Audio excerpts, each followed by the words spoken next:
minha proposta nos próximos domingos pela manhã é falar sobre esse tema, famosas famílias.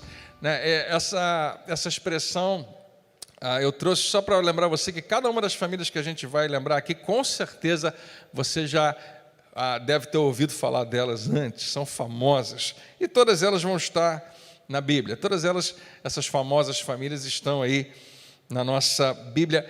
E em primeiro lugar, a primeira que eu quero chamar a sua atenção hoje é a primeira família que Deus estabeleceu, a primeira família que Deus instituiu, E o meu convite é que você participe, que você, nesse momento, peça a Deus que o seu coração seja cheio dessa palavra.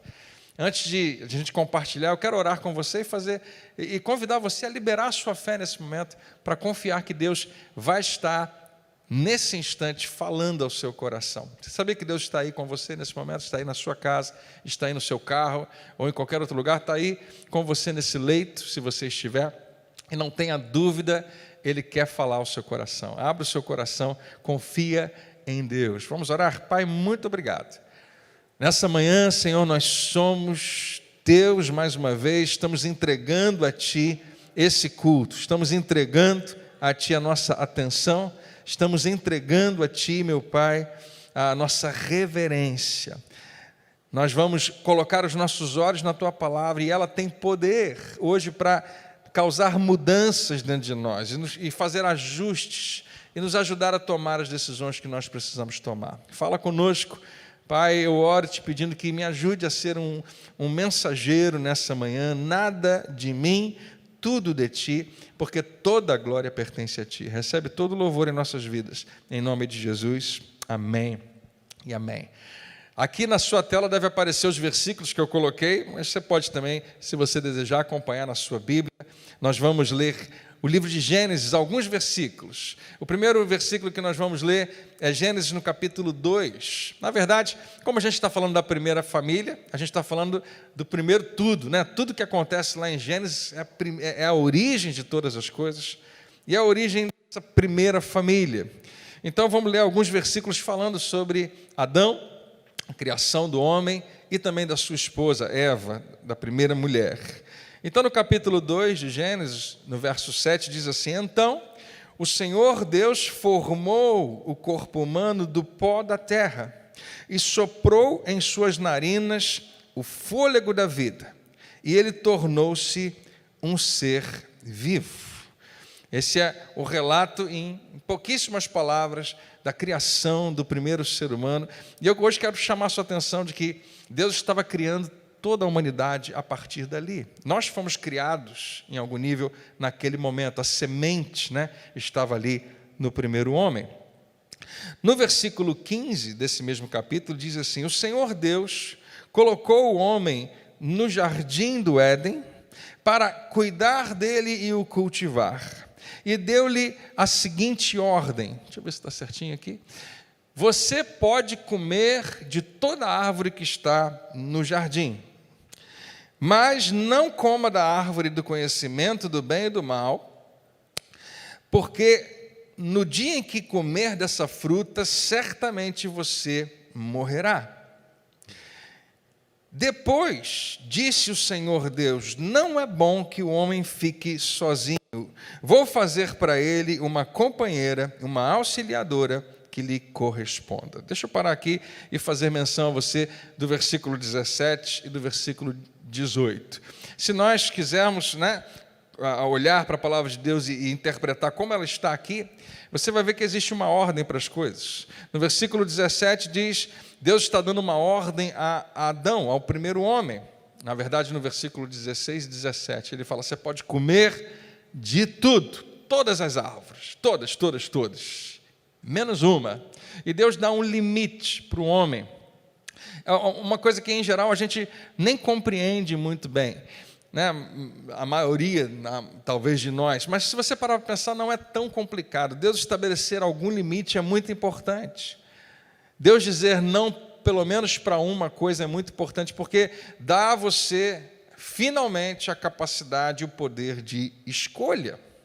Se eu não puder escolher Deus, se a única opção que eu tenho é obedecê-lo, se eu não tenho a opção de desobedecer, Eu nunca vou realmente provar para ele o meu amor. Eu nunca vou realmente provar para ele a minha devoção.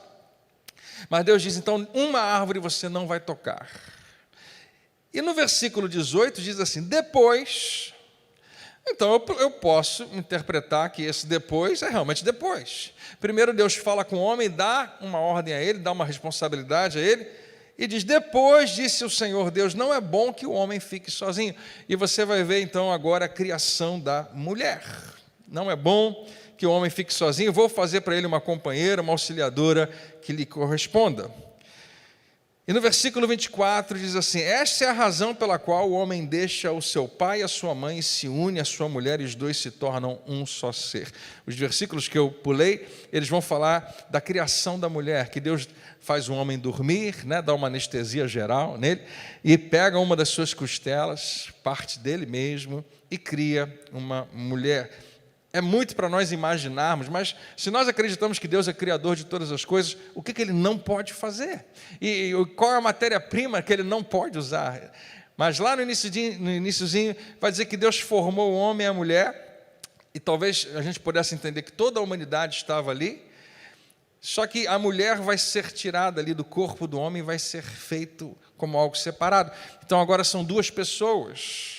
E no final do versículo 24 ele fala de algo que é misterioso para nós, mas fala, essa é a razão pela qual o homem deixa o seu pai e a sua mãe e se une à sua mulher e os dois se tornam um só ser. Eu gosto muito desse versículo, ele é extremamente desafiador, mas há uma lição familiar aqui.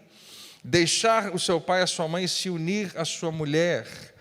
Talvez uma das coisas mais ignoradas na Bíblia seja essa direção que Deus dá, e mais tarde Jesus vai falar sobre ela, vai repeti-la, vai falar a respeito do que isso significa. Paulo vai falar mais uma vez desse mistério que é a união entre o homem e a mulher.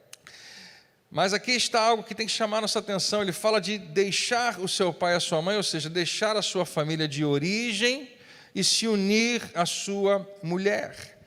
Eu costumo dar muita ênfase nessa parte de deixar o seu pai e a sua mãe, porque uma das maiores... a maior parte das vezes, a gente vê muito isso em crises na família, tem a ver com a interferência de outras pessoas, tem a ver com a interferência, às vezes, da minha família de origem, né? Então, o pai e a mãe entram na história, porque o pai e a mãe você conhece a vida inteira, né? Desde pequenininho, mas, de repente, você se casa com uma outra pessoa diferente, então você tem aquela segurança, aquela garantia do seu pai e a sua mãe estarem ali por perto, e muitas vezes nós permitimos a interferência, a ingerência da família de origem, dos pais. E isso causa, frequentemente, muitos problemas. Mas Deus já estava dando aqui essa receita. Já estava falando para mim e para você, né? Deixa o pai e a mãe e se une. Essa é a parte mais importante. Não é apenas o deixar, mas é realmente se unir à sua mulher ou ao seu marido. Essa união, Deus deixa bem claro que é extremamente importante, é urgente, né, para nós compreendermos o que isso significa.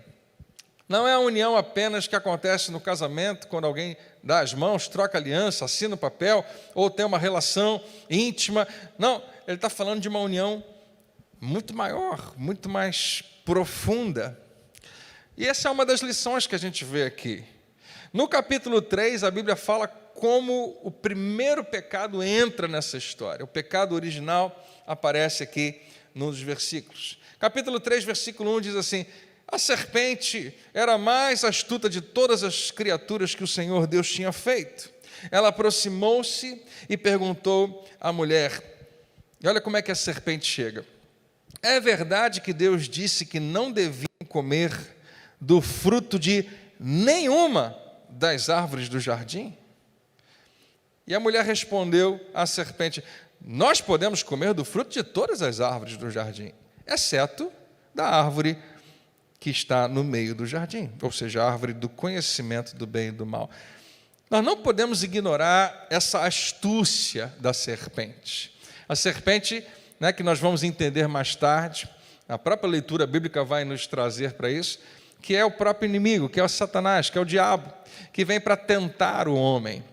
E aqui está a primeira tentação registrada, né, quando ele chega para a mulher e faz uma pergunta que parece que ele está apenas querendo começar um assunto. Tanto é que ele não tentou enganar a mulher, dizendo, não é verdade que Deus não quer que vocês comam nada? Puxa, mas esse Deus, hein? Ele é chato, ele não ajuda, ele não quer facilitar a vida para vocês não podem comer nada. E ela está pronta para responder, não, nada disso, Deus deixa a gente comer tudo. E o que a gente ignora nesse diálogo é que o inimigo, quando ele usa qualquer expressão para continuar um diálogo com você, para dar a oportunidade de você responder, pode ser que ele ganhe a sua atenção. E ele conseguiu a atenção de Eva. Quando ele começa a falar, né, Deus não quer que vocês comam nada, não, ela responde, não, a gente pode comer algumas coisas. E ela agora parece que se interessa pela conversa. A gente pode comer, só não pode comer de um fruto.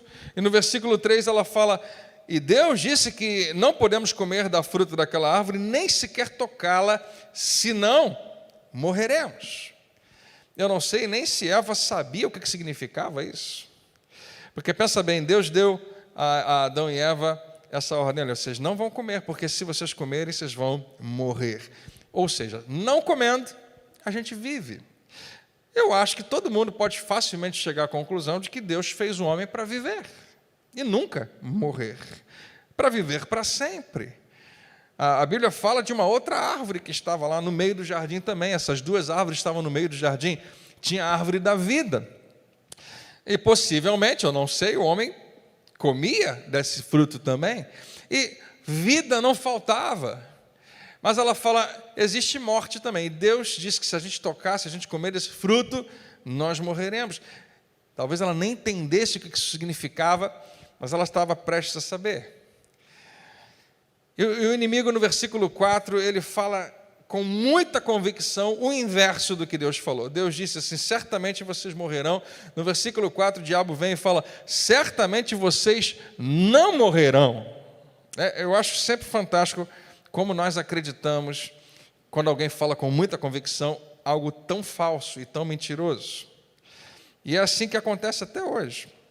Certamente vocês não morrerão, retrucou a serpente. Deus sabe muito bem que no instante, né, no versículo 5, no instante em que comerem dessa fruta, seus olhos serão abertos e vocês, como Deus, serão capazes de distinguir o bem do mal.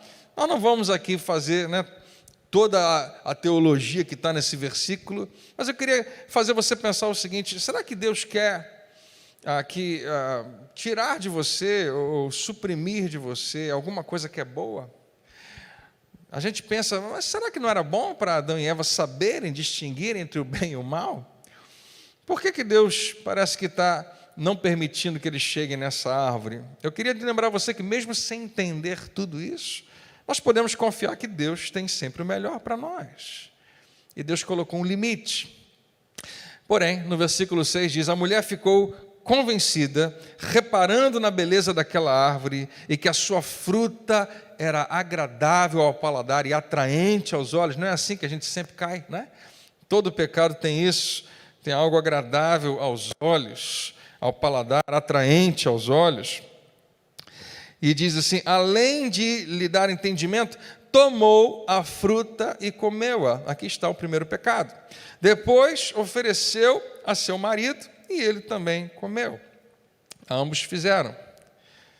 E aí o pecado aconteceu e a Bíblia fala no versículo 8 que Deus vai se encontrar com eles depois disso ter acontecido. Ao cair da tarde daquele dia, ouviram a voz e os passos do Senhor Deus que passeava pelo jardim, esconderam-se atrás, entre as árvores. O Senhor Deus chamou o homem, onde você está? E no versículo 10, ele diz assim, eu percebi que o Senhor estava se aproximando e fiquei com medo, porque estava nu, por isso me escondi. E Deus pergunta, quem disse que você estava nu? Como é que você ficou sabendo disso? Você comeu da fruta da árvore da qual eu o proibi de comer? Engraçado, Deus faz perguntas que Ele sabe muito bem a resposta, mas a primeira pergunta que Ele faz é, onde é que você está? Deus faz essa pergunta, eu acho que para mim e para você frequentemente. Não é onde você está geograficamente, é onde que você está em relação a Ele. Onde que você está no seu relacionamento com Ele. E Deus pergunta, você comeu a fruta que eu disse para você não comer? E o versículo 12, Adão vai dizer assim: sim, Senhor, eu comi, e eu assumo total responsabilidade pelas minhas ações. Faça comigo o que lhe aprouver, mas peço-te que poupes a mulher, ela é inocente. Se você leu esse versículo e acredita que ele é verdade, é porque você não conhece a sua Bíblia. Esse versículo não está na Bíblia, eu acabei de colocar para apenas fazer um contraste do que Adão poderia ter dito. Nesse texto mentiroso que eu coloquei aqui, Adão está assumindo a responsabilidade pelo seu erro, mas não é isso que aconteceu. Se você, acha que está assim, vá lá olhar na sua Bíblia. Não, esse versículo não existe. Vamos dizer que foi eu que inventei e coloquei aí, porque era uma alternativa. Adão poderia ter falado isso, mas não, ele não falou. O que ele realmente disse foi o seguinte: e Adão não diz nem que ele comeu e nem que ele não comeu. Quando Deus pergunta, você o fez? Ele diz, foi a mulher. O homem respondeu, foi a mulher que me deste por companheira, que me ofereceu a fruta da árvore. E aí finalmente ele diz, e eu comi. Ele só assume no final que ele faz alguma coisa, mas primeiro ele faz questão de dizer que ele não tem culpa, que ele não tem responsabilidade, que aquilo não foi exatamente ele, foi outra pessoa. E só tinha uma outra pessoa ali, foi a mulher. E ele aponta até para Deus como responsável, porque foi o Senhor que me deu essa mulher. Eu acho que o Senhor podia ter escolhido melhor. Porque olha o que ela fez. Olha como é que ela me enganou aqui em algum nível. Ela foi primeiro. Mas você lembra que possivelmente a mulher, ela foi criada da costela de Adão depois que Deus já tinha dado essa responsabilidade a ele? Então o Senhor Deus perguntou à mulher, porque a mulher agora vai nos redimir completamente, vai dizer, por que você fez isso? Com certeza ela vai assumir a responsabilidade. Não, respondeu a mulher, a serpente me enganou e eu comi. O que tem nesses versículos que eu queria deixar para você nessa manhã?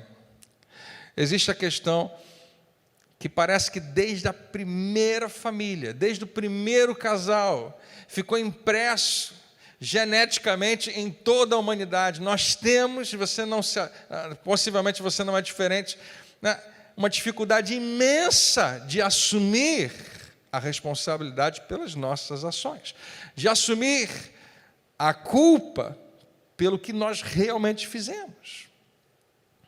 E eu acho que, como eu, você gosta de achar que é responsável, mas frequentemente nós falhamos em reconhecer e assumir as nossas responsabilidades. Como eu disse para você, esse texto é riquíssimo. Se você estudar ele com bastante atenção, com bastante cautela, você vai encontrar princípios sensacionais que Deus estabeleceu lá no início, ou que são revelados ali, que vão tocar na questão familiar e nos seus relacionamentos. Deixar o pai e a mãe se unir à sua esposa, andar junto, proteger um ao outro. Já parou para pensar que enquanto a serpente estava falando com a mulher, a gente não sabe o que Adão estava fazendo, se ele estava perto, se ele estava longe, se ele só ficou ouvindo, não falou nada.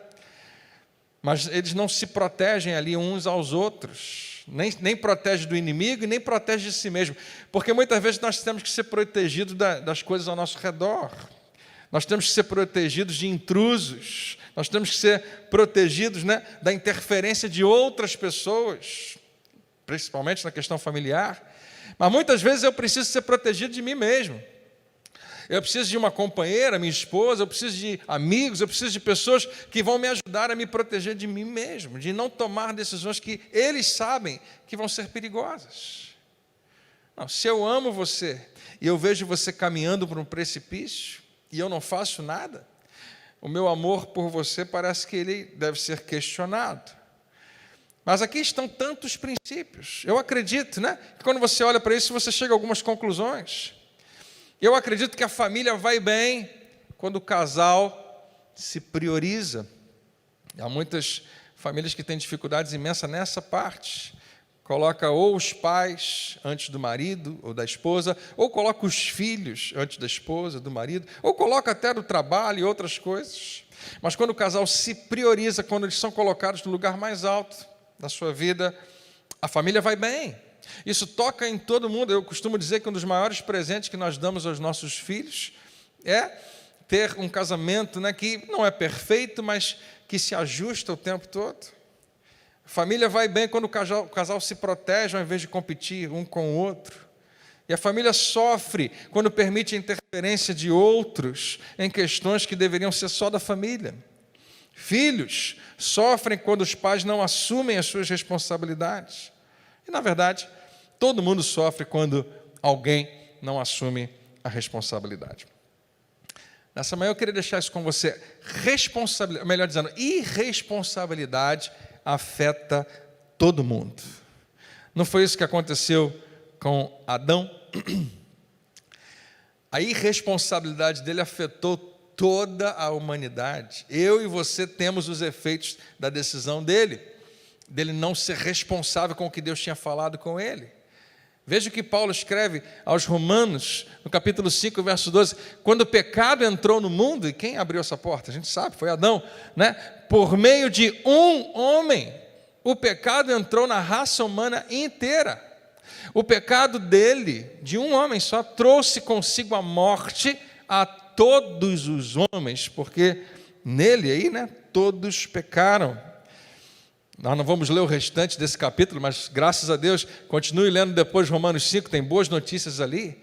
Também, pelo ato de justiça de um homem apenas, Jesus Cristo, todos nós podemos ser justificados. Glória a Deus. Mas eu quero chamar a sua atenção que o que Adão fez não era isolado, não era neutro.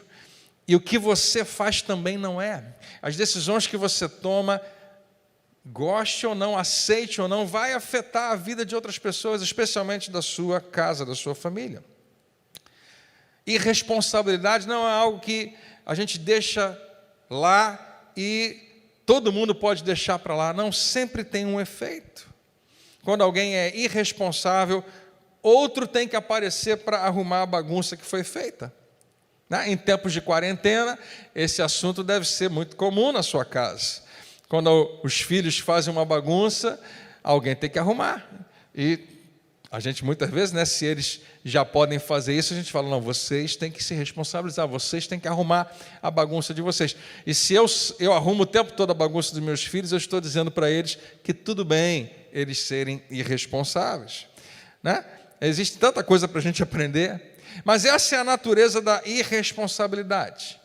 Se eu sou irresponsável, no fundo, eu estou pedindo que outra pessoa venha depois, ou outros venham depois de mim, e arrumem a bagunça que eu fiz. Seja em relacionamentos, seja nas suas finanças, na sua saúde, no seu trabalho, seja onde for, nós vemos isso o tempo todo. Nós vemos isso quando um governo é irresponsável, como quando uma empresa é irresponsável. Quem vai pagar a conta? Na maioria das vezes não vai ser nem o governo, não vai ser a empresa, mas a verdade é que alguém vai. Alguém tem que pagar aquela conta. E no tempo que a gente vive, todo mundo é crítico. Né, você está na rede social, todo mundo tem uma crítica para fazer. E nós somos ótimos, nós somos fantásticos para perceber a irresponsabilidade dos outros. Mas nessa manhã eu queria falar da nossa, da minha e da sua. Porque acredite, existe algo dentro de cada um de nós que se inclina para a irresponsabilidade. A gente não queria que fosse assim, mas há uma inclinação, há, né, uma tendência. Mas ouça o que eu vou te falar, se você é um cristão, nós precisamos entender, nós precisamos ser um exemplo de honestidade, de integridade, de pagar as nossas contas, de arrumar o que nós bagunçamos. Nós devemos ser fiéis em nossa família, em nosso trabalho, em nossa igreja. E se você está me ouvindo e se diz, André, eu não sou cristão, ainda assim você sabe que isso é importante, você sabe como isso tem valor.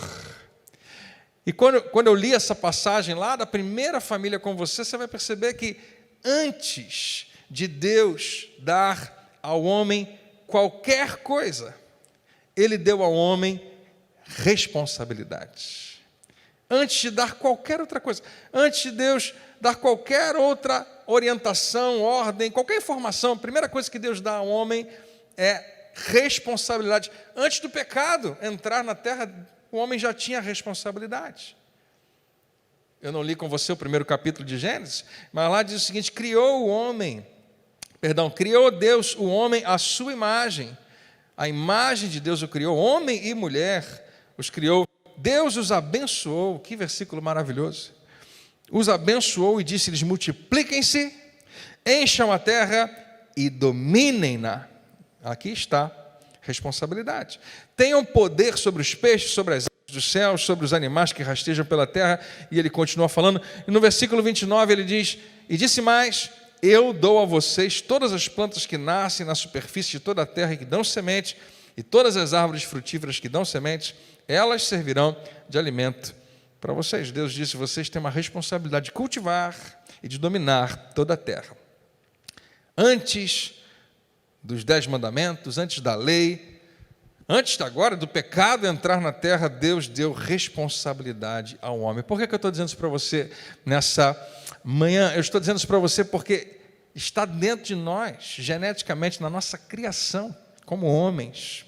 Quando Deus nos criou, lá em Adão, Ele colocou isso dentro de nós. E eu acredito de todo o meu coração que você e eu fomos criados. Você foi criado para ser responsável. Você foi criado para ser responsável. E deixa eu ir além e dizer: você é mais feliz, você é mais realizado quando você é responsável. O que significa isso? Quando você sabe qual é a sua responsabilidade, quando você sabe pelo que você é responsável e você consegue ter sucesso nessa função, você fica mais feliz, você se sente satisfeito. E hoje, nessa manhã, eu acho que a minha missão é essa: lembrar você que Deus quer que você seja, que você viva uma vida de satisfação. Se você está me ouvindo, você que é homem, não é verdade isso? Não é exatamente isso? Você se sente realizado quando você percebe a sua responsabilidade, entende qual é e cumpre ela. Se você é mulher, está me ouvindo, mesmíssima coisa. Não é verdade isso? Que você se sente bem. Você que é mãe ou pai, deixa eu falar com as mães nesse momento. Não é maravilhoso saber que você está sendo uma mãe responsável, que você está cumprindo, fazendo um bom trabalho de mãe, e você se sente muito mal quando você acredita que fracassou nessa responsabilidade. Poucas coisas doem tanto na gente do que descobrir que nós fracassamos numa responsabilidade tão grande, especialmente com a família. Um dos maiores elogios que um marido pode dizer à sua esposa, um dos maiores é: você é uma ótima mãe. É o equivalente, né? O homem ganha tantos pontos como se ele lavasse a louça sem ninguém ter pedido. Se não pediu para lavar a louça, se o homem está lá lavando a louça, ele ganha muitos pontos, né? Isso aqui parece que ganha mais ainda quando um homem elogia a mulher. Um dos maiores elogios é esse: você é uma ótima mãe. Por quê? Porque quando você é mãe e percebe a sua responsabilidade e você se sente realizada quando sabe que está cumprindo o seu papel, aquela reafirmação traz imensa alegria. Todos nós, sem exceção, nós temos um sentimento de realização quando nós temos uma responsabilidade, aceitamos aquela responsabilidade e cumprimos a nossa responsabilidade.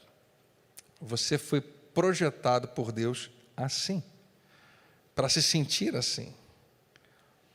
Nesse tempo agora que a gente está vivendo, se você está desempregado nesse momento, uma das razões porque isso é tão angustiante para você, e aqui eu abro um parênteses, especialmente se você for homem, sentir que você não está sendo capaz de cumprir as suas responsabilidades, eu tenho certeza, acaba com você, te deixa arrasado. Alguns até entram em depressão. E a primeira coisa que eu quero te dizer, olha, confia em Deus, continua crendo que Ele que te trouxe até aqui, Ele é poderoso para abrir as portas que estão pela frente. Mas deixa eu só pontuar hoje que esse peso que você sente, em algum nível, a gente não sabe explicar, mas em algum nível vem de Deus. Essa angústia, obviamente, nada agradável, pode ser importante, porque nós precisamos ser assim, porque revela que você está percebendo algo que tem que ser percebido, que você está sentindo uma dor que precisa ser sentida. que é a sua responsabilidade. Você está carregando um peso que realmente é seu. Agora, não me entenda mal, eu não estou falando de você viver ansioso, preocupado. Ficar ansioso, preocupado não muda nenhuma circunstância. O próprio Senhor Jesus nos ensina isso. Estou falando de entender e aceitar o que é o seu dever. Porque eu e você conhecemos homens que fugiram das suas responsabilidades e vivem se esquivando e não assumem o peso que precisam carregar. Quando você compreende que a sua responsabilidade é um bom peso que você tem que carregar, você vai viver mais feliz, porque Deus criou você para ser responsável. E eu termino colocando isso aqui para você. Você nunca vai encontrar uma pessoa irresponsável que seja genuinamente feliz. Você nunca vai encontrar alguém que vive desregradamente, sem nenhuma responsabilidade, e essa pessoa pode até parecer, mas ela não é feliz. Quando você volta lá para a história de Adão e Eva, o diabo aparece ali, a serpente tenta Eva, Adão parece que fica só observando, mas a Bíblia diz que ambos pecaram. E não demora muito, eles agora precisam acertar as contas com o Pai. E ambos, Adão e Eva, dizem, não fui eu, não, foi ele, foi ela, foi ele, seja quem for. Eu acredito que o mundo seria tão diferente se Adão tivesse dito, eu assumo, eu estou aqui para proteger a reputação da minha esposa, eu aceito as consequências da minha escolha, eu assumo total responsabilidade. Eu acho que seria diferente. Mas não, ele diz, foi a mulher que você me deu, não, foi a serpente que me enganou, e a serpente não deve ter tido o menor problema de assumir a responsabilidade, porque era o plano dela mesma. E responsabilidade faz isso, nos leva a colocar a culpa uns nos outros. E isso sempre vai gerar conflito. Como nessa manhã, o nosso foco é falar de família, eu quero fazer um convite a você. Quando nós colocamos a culpa nas outras pessoas, isso é um sinal de que alguém foi irresponsável. Não seria fantástico? Não é sensacional, extremamente raro, quando alguém se levanta e diz, fui eu sou o responsável. Mesmo que a culpa não seja inteiramente minha, mas eu sou responsável. É a minha família. Eu sou responsável. É o meu setor. É o meu ministério. É a minha empresa. É a minha firma. Mas você não é o único culpado, mas isso é irrelevante. Eu sou responsável. E quando você vê alguém que consegue se livrar de alguma responsabilidade, consegue se esquivar, consegue fazer uma curva e coloca a culpa nas outras pessoas, ninguém admira essas pessoas, né? Ninguém curte gente assim. Ninguém se admira e fala, olha como ele conseguiu escapar, né? Fantástica essa pessoa. Não, a gente fica pensando, que triste. Ninguém deveria fazer isso. E não é sempre, mas na maioria das vezes nós colocamos a culpa nos outros a fim de escapar da nossa responsabilidade. Mas vai mais fundo do que isso. Há um outro lugar onde a irresponsabilidade gera conflito. E quando nós terminarmos agora, em mais alguns minutinhos, eu quero orar por você. Você sabe onde os maiores conflitos da nossa responsabilidade estão? Dentro de nós. Porque talvez eu consiga convencer você de que eu não sou o culpado, de que eu não sou o responsável. Mas eu nunca vou convencer a mim mesmo. Eu nunca vou conseguir me enganar completamente, porque eu sei. Por isso que eu disse que você nunca vai encontrar um irresponsável feliz, realmente feliz. Porque ainda que ele consiga convencer todo mundo que a culpa não é dele, ele sempre vai carregar aquela vergonha por causa de um comportamento irresponsável. Conseguiu até se esquivar da culpa. Talvez ninguém mais pensa que a culpa é dele ou dela, mas ele ou ela sabe. Você foi criado para ser responsável, você foi projetado por Deus para ser responsável, você é mais feliz e mais realizado quando é. Então, como eu disse, em mais um minuto nós vamos orar, mas deixa eu te dar um desafio. Nós estamos no primeiro domingo de maio. Nós estamos começando um mês. E se eu te desafiasse para fazer algo só essa semana? Só essa semana. Eu oro para que você tope esse desafio. Eu queria que você durante essa semana prestasse mais atenção ao que sai da sua boca, que frequentemente tem a ver com isso. Ou colocar a culpa nas outras pessoas, ou não assumir. Sabe quando é que vai acontecer? Quando alguém vier falar com você. E aquele negócio? Né? Quando alguém fizer uma cobrança, você fez o que eu te pedi? Ou então, quando é que você vai fazer isso? Ou quando é algo que é seu, que é sua responsabilidade, perceba o que vai sair pelos seus lábios. Preste atenção nisso. Se possível, até anote. Preste atenção nas frases. Não, essa semana eu não me exercitei, eu não malhei, porque... pastor, as academias estão fechadas. Essa é a nossa desculpa, né?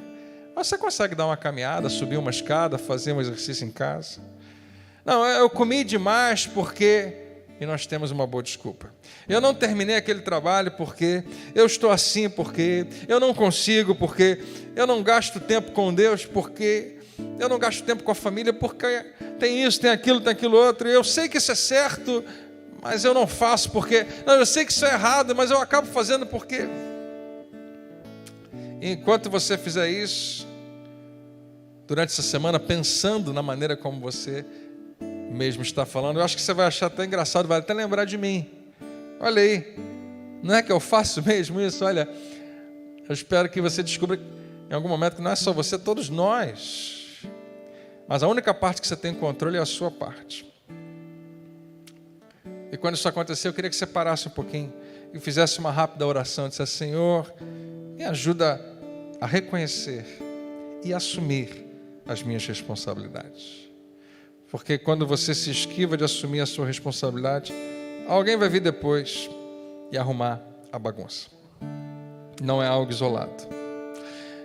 E a segunda coisa que eu queria que você fizesse durante essa semana, quando algum conflito relacional acontecer, seja com marido, esposa, filhos, com alguém do trabalho, com alguém no telefone, com um vizinho, eu queria que você fizesse uma pergunta: nesse conflito, qual é a minha parte? Porque eu posso assumir responsabilidade só pela minha parte. E você vai descobrir que tem uma parte que é sua. É a única parte que você pode realmente controlar. Especialmente no casamento, se você é casado, preste atenção nisso. Toda briga tem algo que eu espero dela e ela espera de mim, que eu espero dele e ele espera de mim. Tem sempre uma expectativa não suprida. E é importante você descobrir que, como eu disse no início, Deus quer que você seja um agente de mudança, de transformação. Mas a única parte que você pode fazer é a sua. Você quer que a pessoa faça parte dela, mas você não tem controle. A única parte que você tem controle é a sua parte. Deixa eu te contar um segredo sobre relacionamento. Qualquer relacionamento. Família, casamento, filhos, trabalho, vizinho. Se você conseguir fazer com que as duas partes, né, marido e esposa, pais e filhos, vizinhos, cada um assumam a sua parte, a sua responsabilidade, as coisas vão melhorar. Vai ter progresso, vai ter crescimento. Mas se todo mundo só está olhando para a parte do outro que não está acontecendo, a única coisa que você vai ter é caos.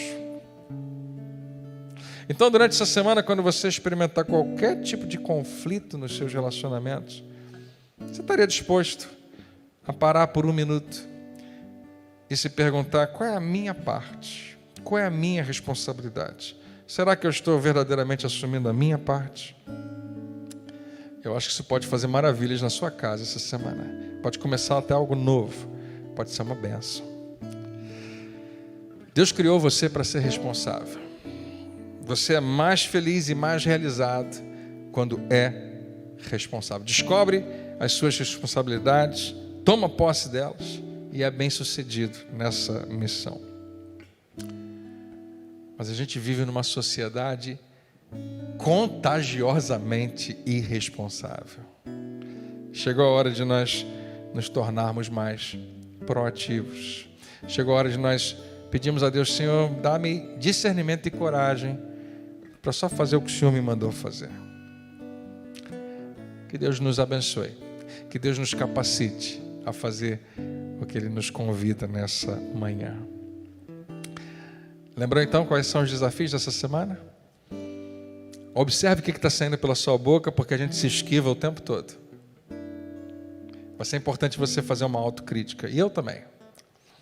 E quando você tiver um conflito, estiver brigando com o marido, estiver brigando com a esposa, estiver brigando com o filho, com qualquer pessoa, vizinho, descubra o seguinte: a briga vai terminar e talvez não se resolva muita coisa, mas tem uma parte que é sua, tem uma parte que só você pode fazer.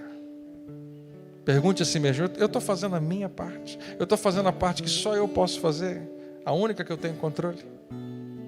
Eu acho que só de você pensar nisso as coisas podem começar a mudar.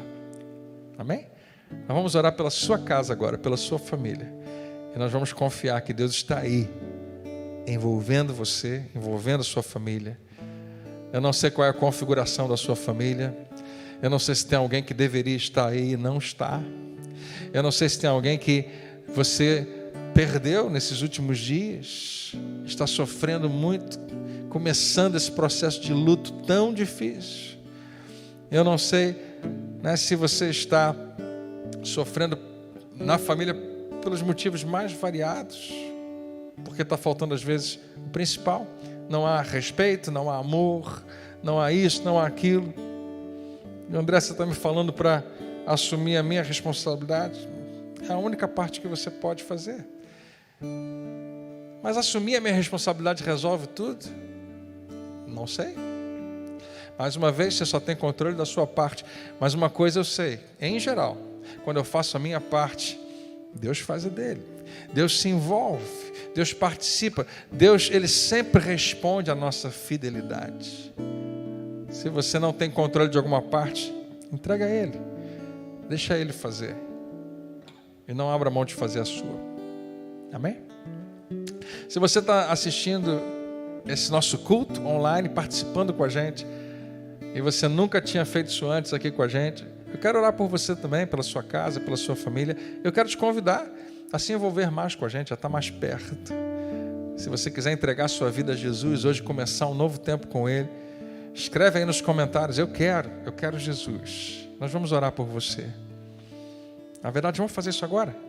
Aí onde você está, eu sei que algo está ardendo no seu coração. O Espírito Santo está falando com você: você precisa de Jesus, você precisa de um novo tempo, de uma nova vida. Ontem à noite, eu fiz uma pequena gravação e botei no Instagram da chuva forte que estava caindo. Fazendo uma brincadeira, porque para muitas pessoas a chuva às vezes impede de ir à igreja. Eu falei: domingo, se estiver chovendo, algumas pessoas não vão, mas agora está todo mundo em casa, com chuva ou sem chuva a gente consegue estar na igreja. Mas hoje de manhã o sol estava brilhando, um novo dia, começou, e a chuva ficou para trás, e eu fui lembrado mais uma vez por Deus, que Ele é um Deus de coisas novas, que Ele é um Deus de renovação. A sua palavra diz que a sua misericórdia se renova todas as manhãs na nossa vida. E eu fui lembrado também que toda chuva passa. A chuva forte que caiu ontem, que ainda tem os seus reflexos em algumas ruas aqui da cidade, passou. E essa tempestade que nós estamos vivendo também vai passar, vai ficar para trás. E talvez a tempestade que você está vivendo agora, não pense que é o final da história, vai ficar para trás também. Deus tem algo novo para você. Quem sabe hoje você começa uma nova vida com Ele. Se você hoje quer entregar a sua vida a Jesus, faça uma pequena oração comigo. Diga: Senhor, hoje eu quero te entregar a minha vida. Não é mais minha, é tua. Eu recebo Jesus Cristo para morar dentro de mim. Muito obrigado pela nova vida. Todo o meu passado está cancelado. A partir de hoje, eu sou teu para sempre. Em nome de Jesus, amém. Talvez você esteja perguntando: André, é só isso? Isso é só o início. Mas você colocou a sua fé agora nele. Nele, o único que pode te salvar. Mas Ele está te convidando a dar os próximos passos, a crescer junto com Ele. Mas você fez a melhor decisão que você poderia tomar. Você assumiu a melhor responsabilidade que você poderia assumir. Deixa eu orar agora pela sua casa, por cada um que está nos ouvindo. Pai, em nome de Jesus, nós terminamos esse encontro declarando bênção em cada lar, em cada família, te pedindo a Tua graça poderosa e maravilhosa na vida dos meus irmãos que estão participando desse encontro. Pai, que nós consigamos cumprir com discernimento e com coragem aquilo que o Senhor pede de nós. Nós não podemos falar muito de Adão, porque nós erramos tanto também.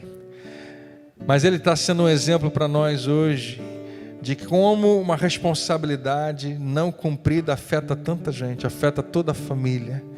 Ajuda, meu Pai, aos homens, aos pais, às mulheres, às mães, a assumirem hoje essa postura adulta, madura, de pessoas que dizem: eu assumo, eu preciso ser responsável, eu não posso abrir mão disso, eu não vou me esquivar, mas eu vou seguir a direção de Deus na minha vida, vou ouvir a sua voz, e mesmo quando eu errar, eu vou assumir o meu erro, mas eu vou retornar, eu vou ajustar o meu caminho, eu vou começar algo novo.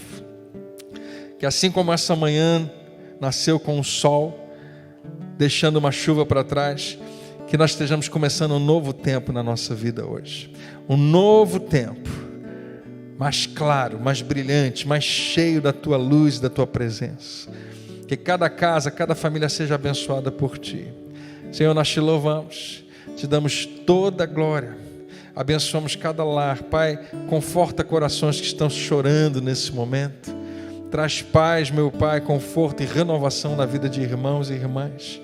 Eu oro por aqueles que nós amamos tanto, que estão, meu Pai, na linha de frente, como médicos, enfermeiros, como pessoas que estão prestando socorro, em nome de Jesus. Senhor, traz imensa proteção e segurança na vida desses Teus filhos. Abençoa, meu Pai, aqueles que estão hoje no hospital preocupados, sofrendo, ansiosos. Os nossos irmãos, todos que nós ouvimos aqui que estão sofrendo, que pedem oração, nesse momento nós oramos declarando paz de Deus em cada coração e cura em nome de Jesus. Seja curado onde você estiver, em nome de Jesus Cristo, pelo poder do sangue de Jesus derramado em teu favor. Ele mesmo carregou as nossas enfermidades, as nossas dores, e pelas suas pisaduras nós fomos sarados. Obrigado, Senhor. Reina em nós a Tua palavra, o Teu Espírito e a Tua vontade. Nós Te louvamos em nome de Jesus. Amém e amém.